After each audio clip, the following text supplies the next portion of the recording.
नमस्कार, सुलगता सवाल देख रहे हैं और मैं हूं आपके साथ दिव्या सिंह। दिल्ली विधानसभा चुनाव की तारीख जैसे जैसे नजदीक आ रही है, दिल्ली में बांग्लादेशी घुसपैठियों का मुद्दा भी जोर पकड़ता जा रहा है। चुनावी शोर के बीच रोहिंग्या और बांग्लादेशी प्रवासियों का मामला काफी चर्चा में है। एलजी के आदेश के बाद से ही दिल्ली पुलिस का ताबड़तोड़ एक्शन जारी है। इस दौरान कई तरह के खुलासे भी हो रहे हैं। हाल ही में आम आदमी पार्टी के 2 विधायकों पर बांग्लादेशियों के फर्जी आधार कार्ड मामले में शामिल होने का आरोप लगाया गया। अब इस मामले को लेकर राजनीति भी तेज हो गई, जमकर बयानबाजी देखने को मिल रही है। आपके विधायक बुरे फंसते नजर आ रहे हैं। चुनाव के बीच दिल्ली में घुसपैठियों के मुद्दे पर तमाम तरह के सवाल सुलग रहे हैं। एलजी सक्सेना के आदेश से बवाल क्यों? कैसे मुसीबत में फंसे आपके विधायक? क्या शाह के एक्शन से डरे केजरीवाल? दिल्ली में घुसपैठियों की धरपकड़ तेज क्यों? इन सवालों ने सियासी पारा हाई कर दिया है और जमकर हंगामा भी मचाया है। दिल्ली पुलिस की तरफ से बांग्लादेश से आए दिल्ली में रह रहे अवैध प्रवासियों के खिलाफ सर्च ऑपरेशन जारी है। हाल ही में दिल्ली में ट्रांसजेंडर बनकर रह रहे बांग्लादेशी नागरिक को दिल्ली पुलिस ने पकड़ा। पूछताछ में पता चला कि वो पिछले 10 साल से भारत में अवैध रूप से रह रहा था। बताया जा रहा है कि बांग्लादेशी घुसपैठियों का नाम एमे खान है। पुलिस ने कहा कि कुछ ट्रांसजेंडर के गैर कानूनी गतिविधियों में शामिल होने की जानकारी मिली थी। एमे खान को हिरासत में लेकर पुलिस ने आइडेंटिटी प्रूफ दिखाने को कहा, पर वो दिखा नहीं पाया। पूछताछ करने पर कबूल किया कि हाँ, वो ढाका के पास का रहने वाला है। दिल्ली पुलिस एमे को डिपोर्ट करने की प्रक्रिया पूरी करने में लग गई है। दरअसल कुछ दिनों पहले खुफिया एजेंसियों ने भी पुलिस को इनपुट दिया था कि भारत में बांग्लादेशी जासूस किन्नर के तौर पर हो सकते हैं। इसके लिए सबसे आसान होता है रेड लाइट और दूसरी जगह पर घूमकर जासूसी करते हुए जरूरी जानकारी निकालना। हालांकि पकड़े गए किन्नर का जासूसी से क्या कनेक्शन है, ये अभी तक साफ नहीं हो पाया है, लेकिन कहीं ना कहीं एजेंसियों के इनपुट पर यह खबर मुहर लगाती है। दिल्ली पुलिस लगातार बांग्लादेशी घुसपैठियों के खिलाफ मुहिम चलाए हुए है। इस ऑपरेशन में अब तक 100 के करीब बांग्लादेशी घुसपैठियों को पकड़कर पुलिस डिपोर्ट कर चुकी है। यह पहला मामला देखने को मिला है कि बांग्लादेशी पुरुष किन्नर के रूप में अवैध रूप से भारत में रह रहा था और अब पुलिस की पकड़ में आया है। फिलहाल पुलिस इससे पूछताछ कर और जानकारी जुटाने में लगी है। कैसे हुई 19,500 बांग्लादेशियों की लिस्ट तैयार? राजधानी में अवैध रूप से रहने वाले बांग्लादेशियों की धरपकड़ और उन्हें वापस बांग्लादेश भेजने का अभियान विधानसभा चुनाव के बाद भी चलता रहेगा। दिल्ली पुलिस को पहले जनवरी तक अभियान चलाने के निर्देश दिए गए थे, वहीं अब इसे कुछ महीने और ताज़ेमाज़ तक चलाने को कहा गया है, ताकि अधिक से अधिक बांग्लादेशियों की पहचान कर उन्हें पकड़ा जा सके और उन्हें वापस बांग्लादेश भी भेजा जा सके। उपराज्यपाल के निर्देश पर दिसंबर में अभियान शुरू किया गया था। अब तक सभी 15 जिले की पुलिस 19,500 संदिग्ध बांग्लादेशियों की सूची तैयार की है, जिनमें से 790 के बारे में पुलिस ने भारतीय विशिष्ट पहचान प्राधिकरण से यह बताने को कहा है कि इन्होंने आधार कार्ड बनवाने के लिए क्या क्या दस्तावेज जमा किए थे।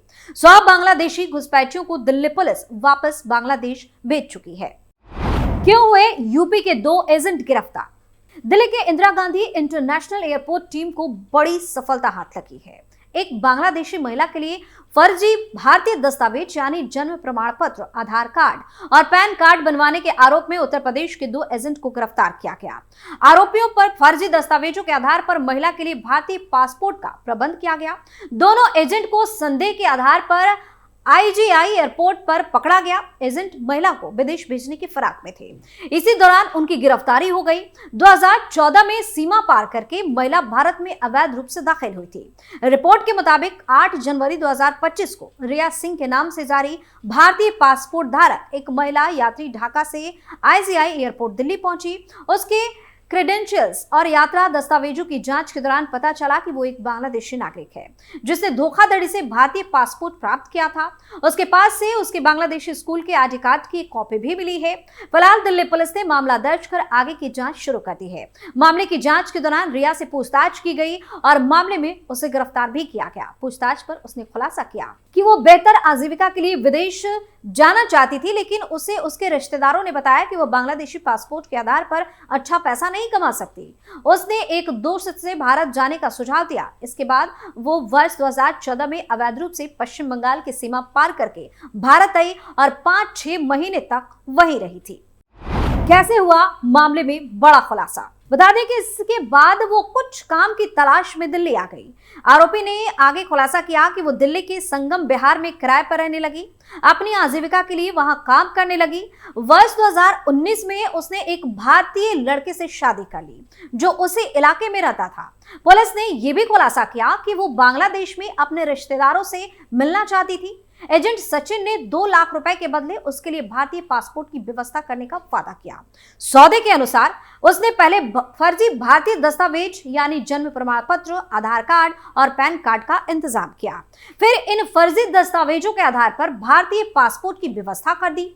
आरोपी ने आगे खुलासा किया कि उसने अपने सहयोगी सुमिंदर के साथ मिलकर फर्जी भारतीय दस्तावेज तैयार किए और बांग्लादेशी महिला यात्री के लिए विदेशी यात्रा के लिए फर्जी भारतीय दस्तावेजों के आधार पर भारतीय पासपोर्ट का इंतजाम भी कर दिया। उसने उससे 2 लाख रुपए नकद लिए। आरोपी के बैंक खातों की जांच भी की जा रही है। सचिन गौतम बुद्ध नगर का रहने वाला है जबकि सुमिंदर शाहजहांपुर का है। दोनों की उम्र करीब 25 वर्ष बताई जा रही है। क्यों आप विधायक के छूटे पसीने? दिल्ली विधानसभा चुनाव से पहले भ्रष्टाचार के आरोपों से घिरी आम आदमी पार्टी को एक और झटका लगा। रिठाला से आम आदमी पार्टी के विधायक और उम्मीदवार महेंद्र गोयल से पुलिस ने 4 घंटे पूछताछ की।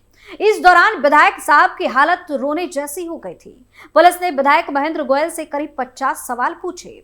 इसमें कुछ मौखिक और कुछ लिखित सवाल भी शामिल थे। पुलिस का कहना है कि विधायक महेंद्र गोयल पुलिस के सवालों का स्पष्ट जवाब देने में नाकामयाब रहे।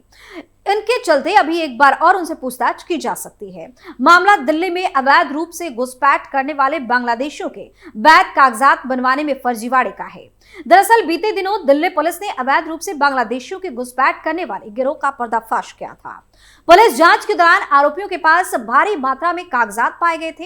इन कागजातों पर आम आदमी पार्टी के रिठाला से विधायक महेंद्र सिंह की मुहर और हस्ताक्षर भी मिले थे। दक्षिण दिल्ली जिले के एक वरिष्ठ पुलिस अधिकारी ने बताया कि इन कागजातों की सत्यता की जांच भी की जा रही है। पता लगाया जा रहा है कि इन कागजातों पर मिले विधायक महेंद्र सिंह के हस्ताक्षर और मुहर उन्हीं के हैं या फिर गिरोह के आरोपियों ने ही उनके फर्जी हस्ताक्षर और मुहर का इस्तेमाल कर लिया है। इसी सिलसिले में सोमवार को दक्षिण दिल्ली पुलिस ने आम आदमी पार्टी के विधायक महेंद्र गोयल और उनके कार्यालय में काम करने वाले एक कर्मचारी रोहित कालरा से 4 घंटे तक पूछताछ की। अब पुलिस आरोपी अफरोज के लैपटॉप और कागजातों को फॉरेंसिक जांच के लिए भेजने की तैयारी कर रही है।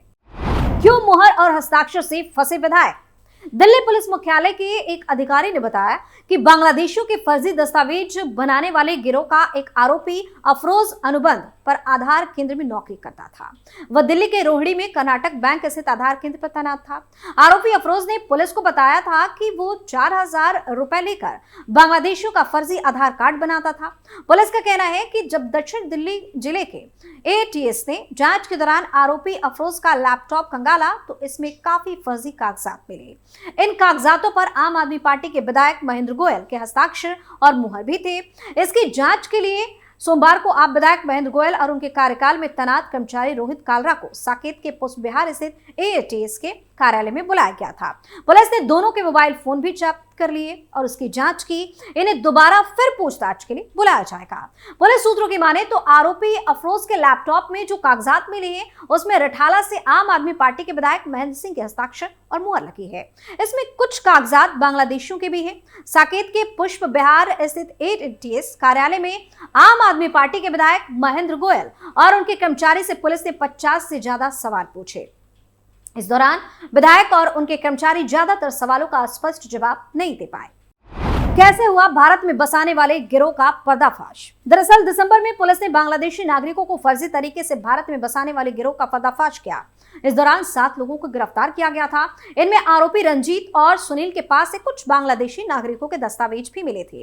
इन दस्तावेजों पर विधायक महेंद्र गोयल के हस्ताक्षर और मुहर थी। पुलिस ने विधायक से पूछा कि वो कब से बांग्लादेशियों के भारतीय दस्तावेज बनवा रहे थे। इसके अलावा उन्होंने अब तक कितने बांग्लादेशियों के आधार कार्ड और अन्य दस्तावेज बनवाए हैं। इस पर विधायक स्पष्ट जवाब नहीं दे सके। सूत्रों का कहना है कि बड़ी संख्या में आधार कार्ड बनवाने में फर्जीवाड़े पर संतोषजनक जवाब नहीं मिलने पर दिल्ली पुलिस विधायक और उनके कर्मचारी के खिलाफ मुकदमा भी दर्ज कर सकती है। विधायक और उनके कर्मचारी को पूछताछ के लिए शनिवार को बुलाया गया था, लेकिन वो जांच में शामिल नहीं हुए। इसके बाद उन्हें रविवार को नोटिस भेजकर सोमवार को जांच में शामिल होने के लिए बुलाया गया। सोमवार को विधायक और उनकी कर्मचारी तय समय दोपहर करीब 3:30 बजे एटीएस कार्यालय पहुंचे। इसके बाद पहले दोनों से अलग अलग फिर बाद में साथ में एक ही साथ बिठाकर कई सवाल पूछे गए। तो चुनाव से पहले हर तरफ से आम आदमी पार्टी की मुसीबत बढ़ती जा रही है। गृह मंत्री अमित शाह भी दिल्ली में घुसपैठियों पर नजर बनाए हुए और ताबड़तोड़ एक्शन से केजरीवाल की परेशानी बढ़ती जा रही है। सो लगता सवाल में फिलहाल के लिए इतना ही। देखते रहिए कैपिटल टीवी। नमस्कार।